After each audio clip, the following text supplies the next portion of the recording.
King Charles has poked fun at himelf by recalling his frustration over a fountain pen at an event celebrating his coronation. Charles made the joke while praising the positive contribution immigrants have made to British humour in his State of the Nation address in the City of London on Wednesday, October 18.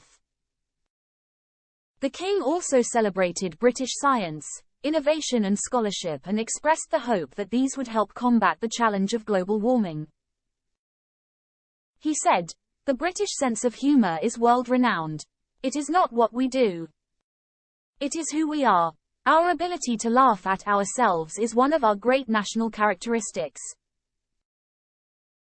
In a reference to his troubles with leaking or troublesome pens after his accession, he joked, "Just as well, you may say, given some of the vicissitudes I have faced with frustratingly failing fountain pens this past year." King Charles vented his frustration at a leaky pen at a signing ceremony in Northern Ireland in September when the monarch initially wrote down the wrong date while signing a visitor's book before the cameras at Belfast's Hillsborough Castle. When his pen started to leak ink, he said, "Oh God, I hate this pen," before standing up and handing it to Camilla. Charles then commented, "I can't bear this bloody thing, what they do, every stinking time." It came after the king expressed frustration at a pen holder as he struggled to find enough room on a desk during his proclamation ceremony at St. James's Palace. On a recent visit to Germany, the monarch used his own pen in a bid to avoid another irritable, public outburst. King Charles' landmark speech to the City of London examined the country he has served as head of state for more than a year, highlighting what it is that makes this nation of ours so special.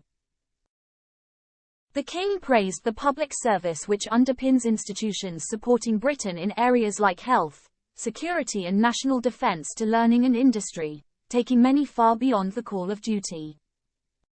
But he raised issues, from whether evidence of climate change was enough to convince society to make the sacrifices needed to safeguard the Earth, to the digital sphere where debate too often descends into rancor and acrimony.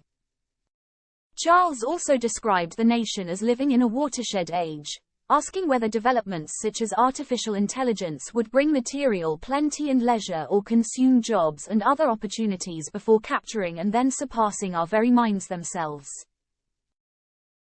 Speaking at Mansion House, where he attended a dinner with Queen Camilla to recognise the work of City of London civic institutions and livery companies, the King commented on the politeness and respect we should show each other.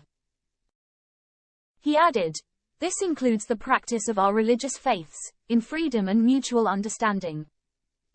One of my first acts as sovereign, a little over a year ago, was to open the doors of Buckingham Palace to the leaders of the major faiths represented across these islands, to welcome them, with respect and indeed love, and to rededicate my life to protecting the space for faith itself within our shores. Such understanding, both at home and overseas, is never more vital than at times of international turmoil and heartbreaking loss of life." His comments came amid the latest conflict between Israel and Hamas and its wider ramifications in the UK and elsewhere.